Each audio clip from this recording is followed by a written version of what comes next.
Assalamualaikum warahmatullahi wabarakatuh. Innal hamdalillah wa nasta'inu wa nastaghfiruhu may yahdihillahu fala mudhillalah wa may yudlil fala hadiyalah. Asyhadu an la ilaha illallah wa asyhadu anna Muhammadar Rasulullah sallallahu alaihi wasallam wa ala alihi wa ashabihi amma ba'du. Yang pertama, kami ucapkan syukur kepada Allah yang telah memberikan kita banyak sekali rahmat, hidayah serta beberapa nikmat yang memang tidak kami sebutkan satu persatu karena memang durasi waktu yang sangat terbatas ini. Untuk itu kami ucapkan syukur dengan kalimat syukur alhamdulillahirabbil alamin. Kemudian yang kedua, kami ucapkan syukur pada para perantara agama yang telah memerantarai agama yang hak ini hingga kepada kita, hingga ke Nusantara di Indonesia ini bisa kita terapkan di dalam kehidupan kita sehari-hari.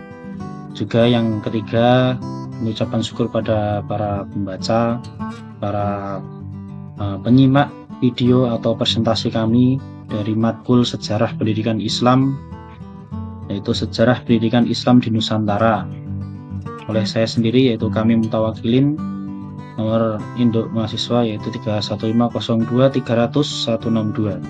Untuk yaitu Bapak Muhammad Farhan SPDI, Shum MPDI. Kemudian yang selanjutnya akan kami simpulkan beberapa materi yang mungkin insya Allah nanti 20 menit atau 25 menit ke depan akan kami jelaskan satu persatu tentang sejarah pendidikan Islam di Nusantara atau di Indonesia. Yang pertama yaitu sejarah masuknya Islam di Nusantara. Jadi Islam itu ketika masuk ke Indonesia itu pada abad ke-7 Masehi, itu pada tahun 30 Hijriah atau 651 Masehi. Hanya berselang 20 tahun dari wafatnya Rasulullah Shallallahu Alaihi Wasallam, Khalifah Utsman bin Affan radhiyallahu anhu mengirim delegasi ke Cina untuk memperkenalkan daulah Islam yang belum lama berdiri. Nah, ini waktu itu Khalifah Utsman bin Affan ini mengutus pada delegasinya itu ke Cina. Yang diutus pada waktu itu adalah ya termasuk ada ada Sa'ad bin Abi Waqqas. Nah, itu yang diutus delegasi ke Cina. Nah, waktu itu pun juga tidak memungkiri bahwa di Indonesia pun juga dilewati oleh utusan-utusan Utsman. Terutama yang sampai singgah di Indonesia itu salah satunya adalah Muawiyah bin Abu Sufyan. Meskipun tidak secara langsung ke Indonesia, Muawiyah itu dikirim ke Sumatera untuk menyebarkan Islam. Karena waktu itu Indonesia itu belum mempunyai nama Indonesia. Nah, namanya itu dulu Nusantara. Nah, Sumatera itu menjadi salah satu dari bagian Nusantara. Kemudian ada Zaid bin Harithah, ini juga dikirim bersama Muawiyah untuk menyebarkan Islam di Sumatera. Nah, dalam perjalanan yang memakan waktu 4 tahun ini, para utusan Utsman itu ternyata sempat singgah di Kepulauan Nusantara yang tadi kami sebutkan. Kemudian beberapa tahun kemudian, tepatnya pada tahun 674 Masehi, sejak dinasti Umayyah itu telah mendirikan pangkalan dagang di pantai barat Sumatera. Kemudian berkembang pesat sejak abad ke-8 Masehi dengan munculnya kerajaan-kerajaan Islam. Mungkin selanjutnya akan kami perlihatkan beberapa peta yang ada di gambar ini. Mungkin dulu Utsman bin Affan ini mengirim delegasinya itu sampai ke Cina. Nah, tidak memungkiri karena lewat jalur darat yang memang waktu itu ya masih ada banyak peperangan, dilewatkanlah ke jalur laut yang sehingga pada waktu itu melewati ke Indonesia. Kemudian masuknya Islam ke Nusantara ini juga ada beberapa teori, ada 4 teori yang memungkiri bahwa masuknya Islam ke Indonesia ini melalui teori-teori yang ada di contohkan saya ini. Yaitu yang pertama ada teori Gujarat, yang kedua ada teori Persia, kemudian ada teori Cina dan teori Mekah. Gujarat sendiri ini adalah di bagian India, kemudian Persia ini adalah di bagian Iran, Kemudian untuk teori Cina ya dari Cina, dan teori Mekah itu ya dari Mekah sendiri. Maksud teori ini, datangnya atau masuknya Islam ke Nusantara ini ya bisa saja itu dari Gujarat masuk ke Indonesia, kemudian dari Cina masuk ke Indonesia, atau dari Persia, dari Iran ini masuk ke Indonesia, atau langsung dari Mekah itu sendiri. Ini teori-teori ini pun juga menjadi perdebatan para ulama karena memang belum menjadi keabsahan dari teori ini, apakah betul datangnya Islam itu memang benar-benar dari Mekah ataukah datangnya itu dari Cina sebab utusan Utsman bin Affan yang telah melakukan delegasi ke Cina, ataukah dari Gujarat yang memang di situ para utusan-utusan Utsman yang ada di situ, atau sejak masuknya dinasti Umayyah sehingga masuk ke Indonesia. Ini masih menjadi perdebatan para ulama. Nah, yang namanya sejarah itu ya bisa saja benar atau bisa saja keliru. Kemudian siapa saja yang membawa Islam itu masuk ke Nusantara? Nah, beberapa ahli sejarah itu mengatakan, walaupun ini belum menjadi suatu keabsahan juga, karena siapa yang membawa Islam masuk ke Nusantara itu ya antara lain adalah pedagang. Yang kedua yaitu para ulama, dan yang ketiga itu kekuasaan dari suatu kerajaan yang ada di Nusantara waktu itu. Kalau di dalam perdagangan atau pedagang, dulu waktu Islam masuk ke Nusantara atau ke Indonesia, biasanya waktu di dalam pasar-pasar dulu waktu zaman Rasulullah SAW, setiap pedagang yang masuk itu selalu disediakan suatu hiburan, atau yang bisa dimaksud itu ya nyanyian-nyanyian yang memang mengandung pada unsur ajakan untuk masuk Islam. Nah, di sini memang dulu di Nusantara karena pendidikannya itu belum tinggi, belum mengenal pendidikan yang memang di situ sistemnya itu terinci seperti saat ini, banyak orang-orang di Nusantara itu yang terpengaruh sehingga banyak yang memeluk agama Islam. Kemudian peran para ulama pun juga tidak lepas dari siapa yang membawa Islam masuk ke Nusantara. Ini sudah jelas ya kalau para ulama. Kemudian dari kekuasaan kerajaan, mungkin utusan-utusan Utsman ini langsung menuju ke kerajaan-kerajaan yang ada di Indonesia waktu itu, seperti Samudra Pasai atau kerajaan Perlak yang menjadi kerajaan pertama yang disinggahi. Kemudian kerajaan Cirebon, memang kerajaan Islam tertua ya, untuk yang ada di Nusantara waktu itu. Kemudian selanjutnya yaitu lembaga awal Islam yang ada di Nusantara itu ya termasuk pesantren. Ini pesantren itu bahasanya ya memang bahasa Jawa. Pesantren ya kebanyakan ada di Jawa. Nah, pesantren itu sendiri adalah ya memang dulu yang namanya pesantren ini memang peninggalan orang-orang Hindu dan Buddha. Yang namanya pesantren itu dulu orang Hindu Buddha itu juga melakukan mediasi atau memang singgah di rumah yang memang istilahnya itu sebagai pesantren. Pesantren yang membawa anak-anak muda atau kalangan orang-orang laki-laki yang belum beristri itu ada di suatu bangunan yang di situ mereka itu menginap, mereka itu ya belajar pendidikan yang ada di pesantren itu sendiri, sehingga ketika Islam masuk, pesantren itu dialihfungsikan menjadi ya pesantren seperti pada saat ini. Ya kebanyakan orang-orang Islam. Jadi ya jangan sampai menjadi perdebatan bahwa pesantren itu memang datangnya dari awalnya itu dari Hindu Buddha. Kemudian lembaga lain yang dijelaskan di dalam sejarah itu yaitu surau. Surau ini adalah istilah yang ada di Minangkabau seperti halnya musola atau langgar. Kemudian ada di Meunasah atau di Aceh. Kalau istilah di Aceh itu seperti halnya langgar. Ya sama seperti musola. Kemudian madrasah ini sendiri adalah bahasa Arabnya dari ini semua tadi.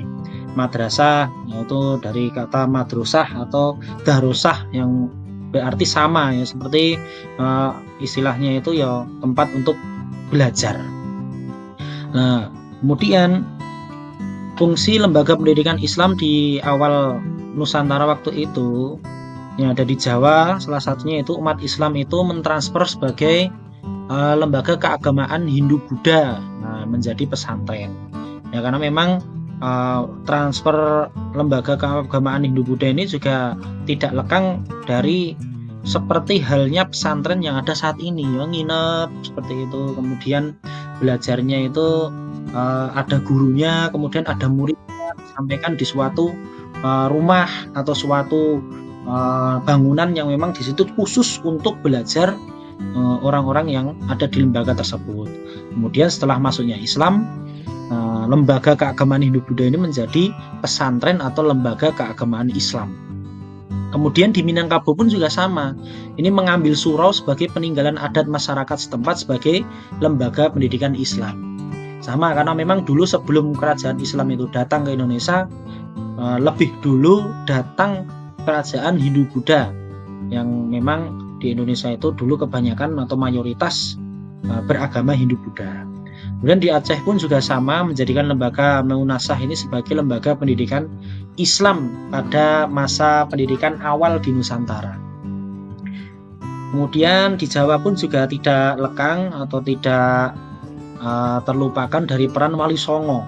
Nah, bisa dilihat di gambar Wali Songo ada Sunan Gresik, Sunan Ampel, Sunan Bonang, Sunan Giri, Sunan Kudus, Sunan Gunung Jati, ada Sunan Kalijaga, Sunan Muria, dan Sunan Derajat. Mungkin peran Wali Songo di Indonesia ini ya tidak terlepas dari sejarah pendidikan Islam di Nusantara.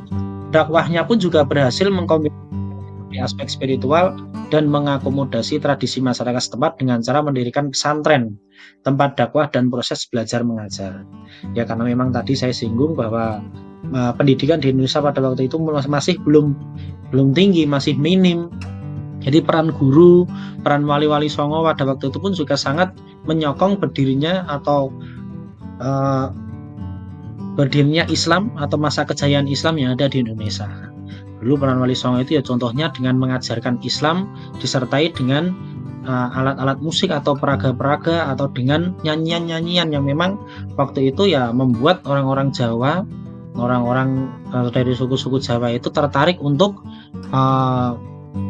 menggandrungi atau memegang erat pendidikan Islam atau ajaran agama Islam dari peran wali songo tersebut. Kemudian yang selanjutnya dari peran pesantren itu sendiri, menurut Manfred ini sebagai ahli sejarah, pesantren itu berasal dari masa sebelum Islam serta mempunyai kesamaan dengan Buddha dalam bentuk asrama. Pesantren berarti tempat tinggal para santri. Istilah santri pun juga berasal dari bahasa Tamil yang berarti guru mengaji. Kalau menurut Robson, ini juga sebagai ahli sejarah, kata santri itu berasal dari bahasa Tamil yaitu satiri, yang diartikan sebagai orang yang tinggal di sebuah rumah miskin atau bangunan keagamaan secara umum. Nah, ini seperti contohnya ini di gambar ini ada murid, ada guru.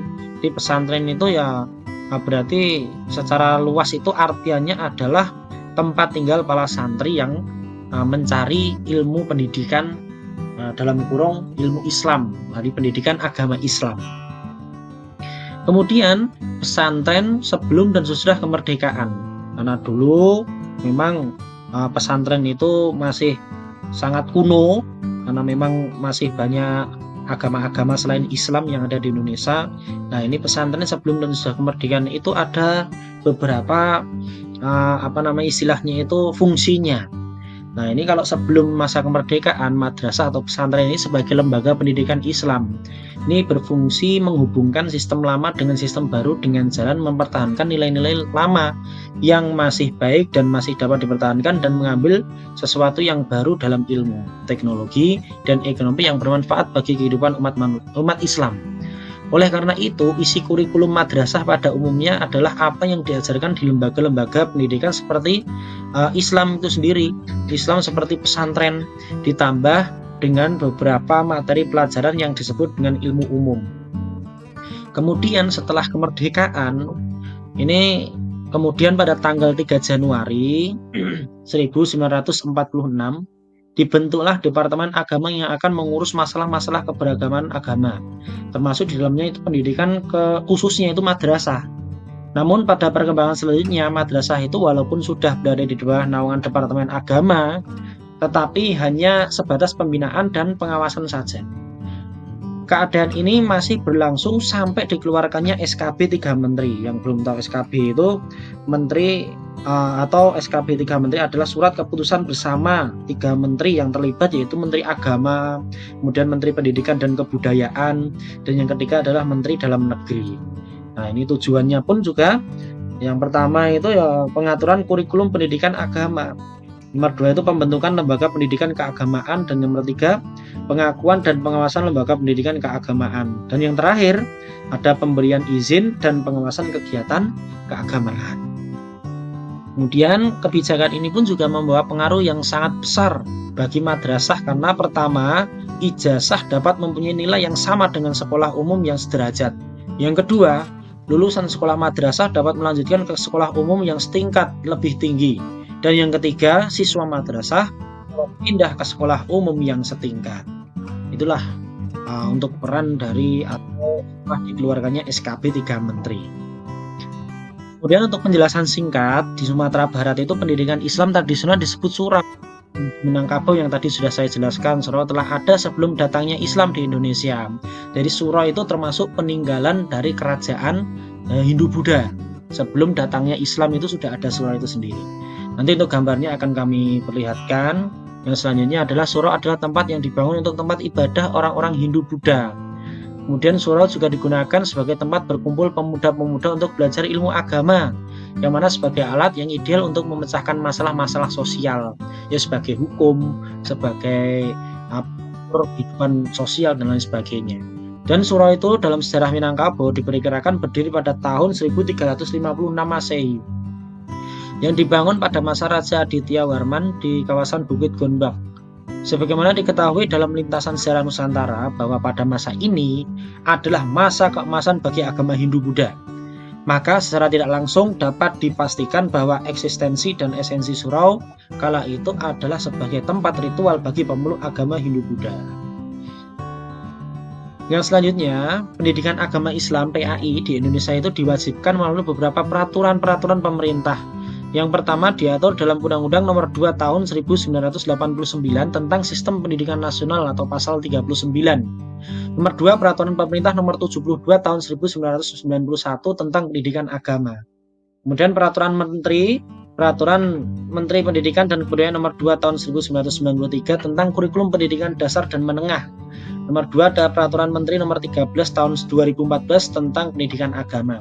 Nah, ini adalah pendidikan agama Islam atau PAI yang diwajibkan pada saat itu ya, tahun 89, tahun 91, kemudian tahun 2014, 93 itu tahun pelaksanaannya pun juga yang paling absah itu yang paling terkenal adalah tahun 1994. PAI mulai diterapkan di sekolah-sekolah, baik itu sekolah dasar, sekolah menengah pertama maupun sekolah menengah atas. Kemudian nomor 2, tahun 2003 itu kurikulum PAI itu sudah direvisi dan diperbarui seperti saat ini mungkin ya.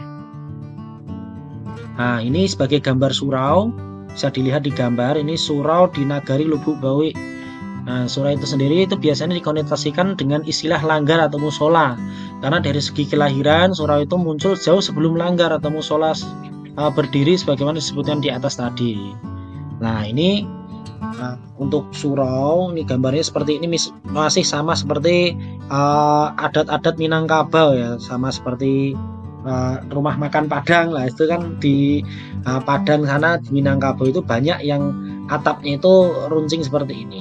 Nah, surau pun juga identiknya dengan seperti itu, sama. Nah, kemudian untuk kedatangan Islam itu juga tidak merubah fungsi surau sendiri sebagai tempat penginapan anak-anak bujang, tetapi fungsinya itu diperluas seperti fungsi masjid, yaitu sebagai tempat belajar membaca Al-Quran dan dasar-dasar agama dan tempat ibadah. Namun segi fungsi surau itu lebih luas daripada fungsi masjid. Masjid yang digunakan untuk sholat 5 waktu, sholat Jumat, sholat Id, sedangkan surau itu juga digunakan untuk sholat 5 waktu sebagai tempat belajar agama, mengaji, meditasi, dan upacara-upacara, di samping sebagai tempat semacam asrama anak-anak bujang. Nah, ini untuk gambar Maunasah. Ini ada di Rumah Aceh atau Gampong Mancang, Baulagong, Tanoh. Nah, ini semula ini adalah salah satu tempat ibadah yang terdapat dalam setiap kampung atau gampong itu. Selanjutnya mengalami perkembangan fungsi baik sebagai tempat ibadah, juga sebagai tempat pendidikan, tempat transaksi jual beli, dan tempat menginap para musafir, tempat membaca hikayat dan tempat mendamaikan jika ada warga kampung yang bertikai. Ini contoh gambar surau, seperti rumah-rumah panggung yang ada di Aceh sana ya. Kemudian madrasah sendiri itu merupakan tingkat pendidikan Islam terendah. Madrasah berasal dari bahasa Arab, yaitu madrasah. Madrasah merupakan satu bangunan yang terdapat di setiap kampung atau kampung. Bangunan ini seperti rumah tetapi tidak mempunyai jendela dan bagian-bagian lain. Nah, bangunan ini digunakan sebagai tempat belajar dan berdiskusi, dan juga sebagai tempat membicarakan masalah-masalah yang berhubungan dengan kemasyarakatan. Kemudian pendidikan Islam di Nusantara masa kerajaan dengan terbentuknya komunitas atau masyarakat muslim pada beberapa daerah di Indonesia ini mendorong untuk membentuk kerajaan Islam sebagai pusat kekuatan atau kekuasaan politik di dalam proses islamisasi di Indonesia. Kerajaan Samudra Pasai dan Parlak di Aceh, Pulau Sumatera ini juga menjadi kerajaan Islam pertama ya, termasuk yang pertama atau yang disinggahi pertama oleh utusan Utsman bin Affan. Kemudian ada kerajaan Demak di Pulau Jawa, ada kerajaan Cirebon, kerajaan tertua ya pada waktu itu. Ada kerajaan Mataram Islam. Dengan berdirinya kerajaan Islam di Indonesia ini, maka fase perkembangan Islam selanjutnya adalah fase perkembangan Islam dan politik, yang artinya perkembangan Islam di Indonesia itu tidak bisa dilepaskan dari perkembangan politik. Kemudian akan kami perlihatkan untuk dokumentasi dari beberapa kerajaan yang ada di Indonesia, kerajaan Islam terutama, yaitu kerajaan Perlak. Yang bisa dilihat ini peninggalan-peninggalan atau situs-situs dari kerajaan Perlak, bisa dilihat di Google sendiri. Ini hanya mengutip sedikit. Kemudian ada kerajaan Samudra Pasai yang memang kerajaan besar ya pada waktu itu, yang sampai bisa memperluas Islam yang ada di Sumatera sana.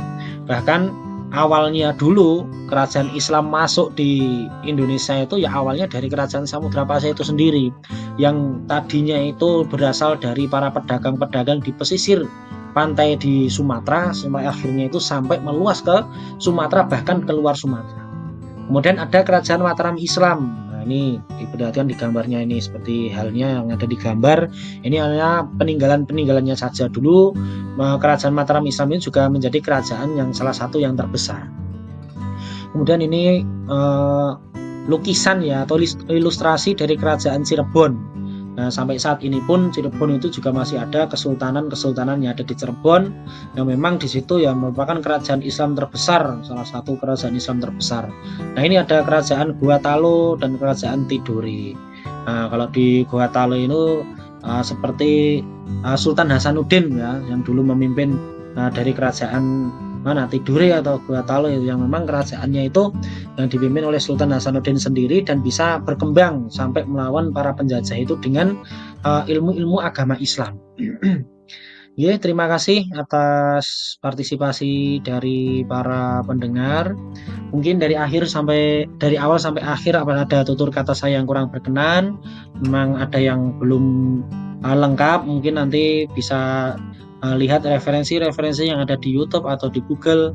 Nah, itu tadi sekedar sharing saja. Saya tidak menggurui ataupun menjadi sesuatu yang sok pinter. Nah, di sini hanya menyampaikan tugas-tugas kuliah yang memang perlu kami sampaikan dan buat video di pertemuan kali ini.